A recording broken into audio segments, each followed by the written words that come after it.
Welcome back to Greek News. We are now here with a Minoan citizen and our reporter today to talk about Greek mythology.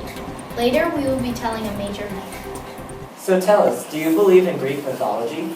I do. Most of the Minoan population believes in it. We have a very big collection of myths in Greece. How does it start? I recall hearing about Gaia and chaos. Do they play a very big part in the creation story? Oh yes, they play a very big part. Could you tell us the story? I'm sure all of our viewers are very interested in hearing. Greek myths are very new to us in the Minoan and Mycenaean times. A long time ago, there was chaos. Water, air, and earth drifted and got lost in each other. There were no laws of nature, and there was great need for something, anything at all. That's when Gaia was born, out of the need for nature. So Gaia was born from nothing? Only the need for nature. Chaos needed her to take over. Very interesting. I'm sure the viewers are loving this. Keep going. Gaia sucked up heat and stored it in her heart. She wrapped herself around, which created beaches, deserts, and mountains. That was when the seas fell into place, and the heavens were created, arcing over everything. Gaia was very generous. She opened her veins so that rivers and streams could flow. If I may stop you for a moment, Gaia must have been very eager to create this beautiful earth. She must be very important to you Minoans and Mycenaeans. Yes, she is. Gaia was so generous so we could live here. She is Mother Earth. Wow, that sounds like a very interesting story. Could you tell us what is the center of Greek mythology? The center is the sanctuary of deities who live on Mount Olympus. I believe Mount Olympus is the highest mountain in Greece. Am I right? Yes, all of the gods live there. And who are these gods, and what do they do? Well, Zeus is the god in charge. He is the god of sky and thunder. He must be very powerful. Can you name some other gods? There's Hera, Aphrodite, Apollo, Ares, Artemis, Athena, Demeter, Dionysus. There are many more, but those gods are the ones we honor most, and they are the most important to us. What do the gods look like? The gods look just like us, regular men and women. They can change into animals and other things, but when they are in human form, they look like us. So, what makes them special? They are very powerful, and they can do so much more than we can do. For example, Zeus controls the sky. Now I see why you're so grateful for them. Yes, they control every aspect of human life. I can tell. Most of our art and literature is based off of them. Mythology explains the environment and everything that goes on. What if there was a hurricane? Would that be because of the gods? Yes, of course. They could be fighting, or one of the gods could be angry if there was a hurricane. Wow, that's really amazing. The gods are controlling the weather outside right this moment. We will continue with mythology right after this interview with King Minos. Let's go over to our other reporter. Hello. Here I am interviewing the legendary King Minos, ruler of the Minoans on the island of Crete. Hello, thank you for having me today. It's a pleasure to be here. Thank you for coming. Now, why don't you start telling us a little bit about yourself? Okay, I can tell you a little bit about my family history. My father, Zeus, always had loved Europa, who was the daughter of the Phoenician king Agenor. They fell in love and had 3 children, me, Rhadamanthus, and Sarpedon. Now, there has been a rumor spreading that after you became king of Crete, you banished both of your brothers. Is this true? Yes, it is believed that I did banish my brothers after becoming king. Interesting. And could you explain the conflict between your father and Poseidon? Of course, I refused to sacrifice a bull for Poseidon, and he decided he wanted revenge. He punished me by making my wife Pleiades fall in love with the bull. She then had a child who was half human, half bull. The name of this man-feeding monster was the Minotaur. Wow, incredible. What did you do with such a dangerous animal?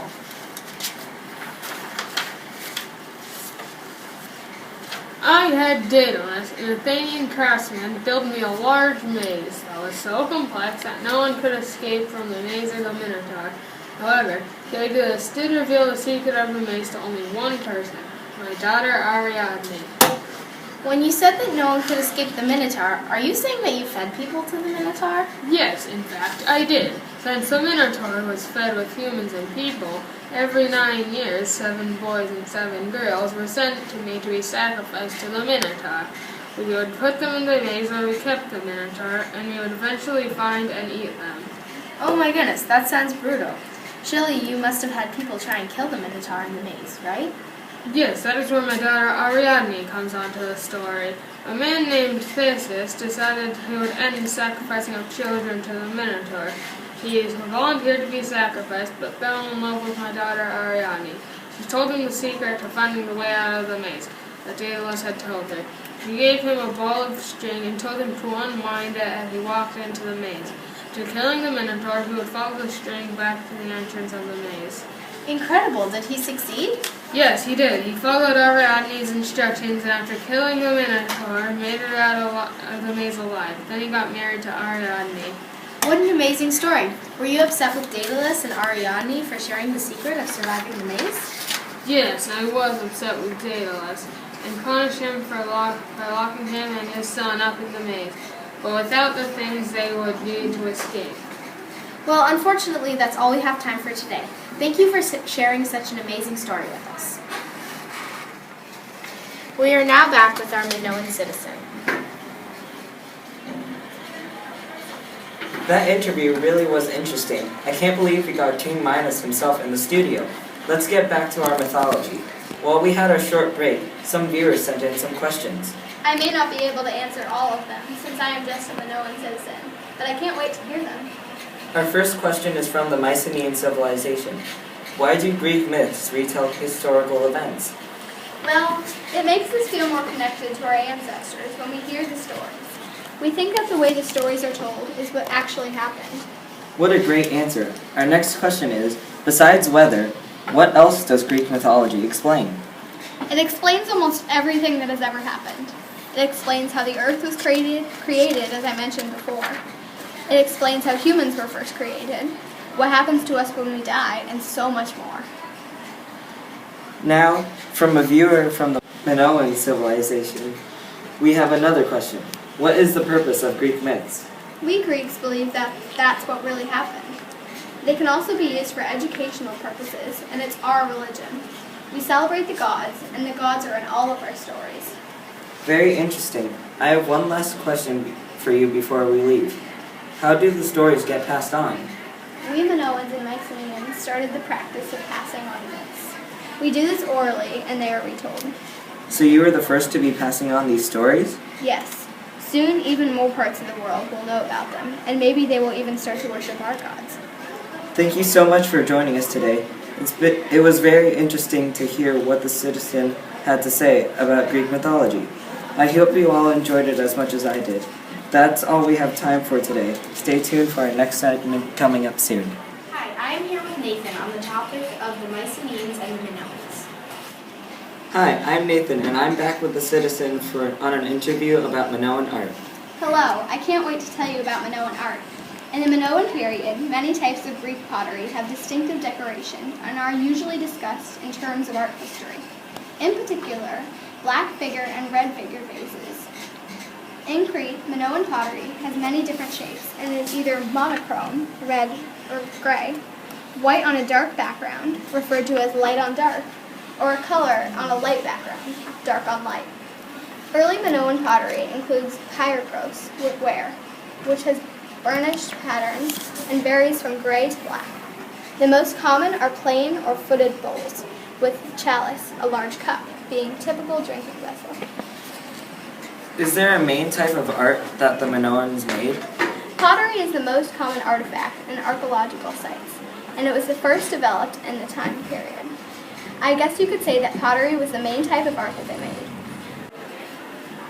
During another period, as Minoan society developed its complex organization, the introduction of the potter's wheel allowed efficient production in vessels with thin walls and symmetrical shapes. Particularly the prehistoric period, many types of pottery are named after the sites where they were found.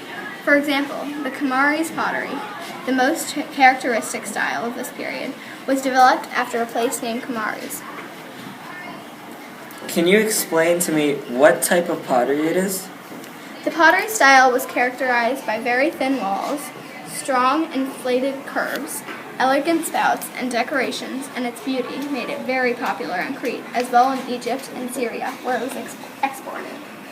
Well, I'm afraid we have to switch to another topic of Mycenaean art. Thank you so much for joining us today. Thank you very much for having me. Now we'll be talking to another citizen about the Mycenaean period of art. Hi, I'm going to tell you some things about Mycenaean art. Mycenaean is the name applied to the art and culture of Greece from 1600 to 1100 BC. The name comes from the site Mycenae in Peloponnese, where once stood a great Mycenaean protected palace. Local workshops produced objects like pottery and bronze, as well as luxury items such as carved gems, jewelry, vases and precious metals, and glass ornaments. Is there a specific place where the Mycenaeans got their ideas from? Yes, contact with the Minoan Crete played a decisive role in the shaping and development of Mycenaean culture, especially in the art. Examples of the specific types of art they made? Of course, there are gold buckles and pins and dress accessories with geometric ornaments, either abstract or flower-derived, elaborately decorated crowns and diadems and necklaces, gold and silver cups, sometimes patterned over or with story scenes. Even the vessels and utensils here worked in sheet copper or bronze. Wow, can you tell me about the types of pottery? Pottery shapes are much like the Minoan, with the important additions of the goblet and the alabastron, with a definite preference for large jars. Terracotta, a clay-based unglazed or glazed ceramic, figurines of animals, and especially standing female figures were popular, as were small sculptures in ivory, carved stone vessels, and intricate gold jewelry. Also, Mycenaean artists typically emphasize military and other mythological exploits in a more formal style than the Minoans.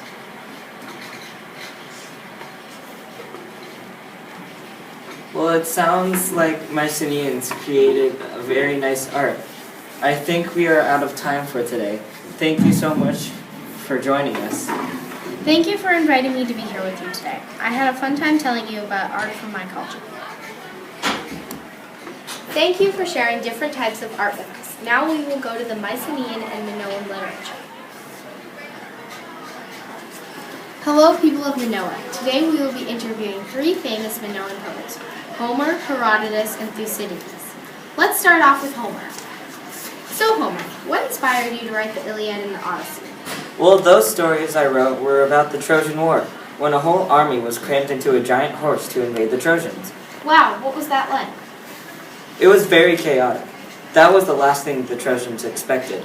There was running, screaming, and fighting. It wasn't very pretty, but it was a great thing to write about. Now I've heard these two poems were treasured by society. Why is that? Well, those are two of the first epic poems written. They are treasured by society because they have never seen anything like them, and they return almost forgotten heroes and gods to Greece. It was truly a great moment for epic poems. It sure sounds like a great moment for Greece. I bet you were very happy. I was very happy, and I was very proud of myself for bringing happiness to Greece. Well, thank you for your time, Homer. We appreciate it. Next up, we have Herodotus. Come on out here. Thanks for having me. You're welcome, Herodotus. Now, I've heard you are sometimes known as the father of history because you went on many journeys in the Mediterranean region. Is this true? Yes, it is true. I went on many journeys encountering many things along the Mediterranean region. Now, I've heard some of your stories aren't true. It is said you wrote about headless men with eyes in their chests and giant bats who guarded crops. Are these stories true? Well, I never said my writing was 100% true. I don't really have any proof of these stories being true, so I have to confess they're not. Well, I respect you for confessing your own writing isn't true, Herodotus. Thank you for your time. It was a pleasure. Goodbye. Next up, we have Thucydides. Come on over here.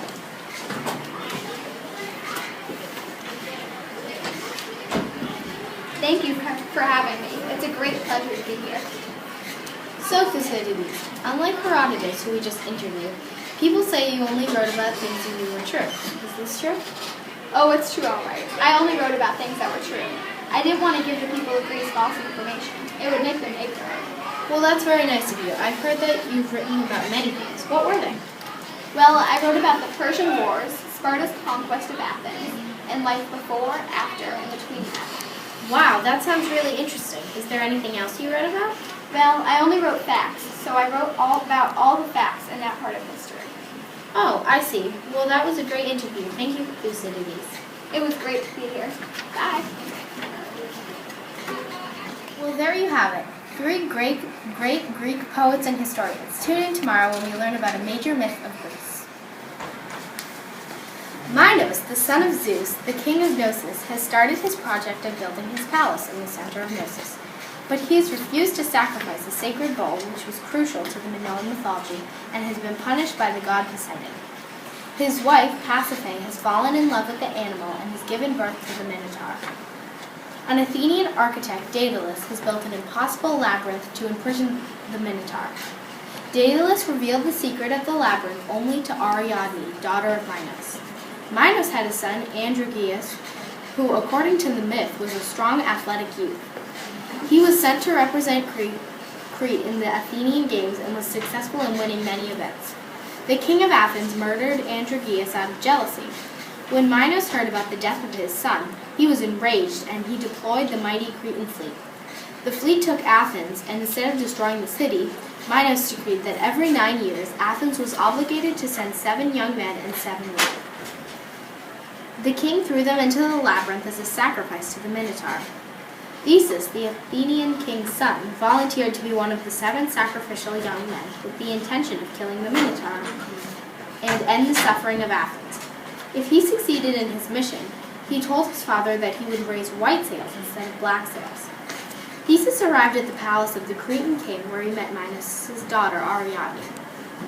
Ariadne fell in love with Theseus and gave him a thread, which he let unwind through the labyrinth so that he was able to kill the Minotaur and find his way back out again. In anger at the escape, Minos imprisoned Daedalus and his son Icarus in the labyrinth. Although the prisoners could not find the exit, Daedalus made wax wings so that they could both fly out of the maze. Icarus, however, flew too near to the sun. His wings melted and he fell into the sea. Daedalus flew to Sicily, where he was welcomed by King Cocalus. Meanwhile, in returning home, Theseus, in his excitement, forgot to change the sails on the ship from black to white.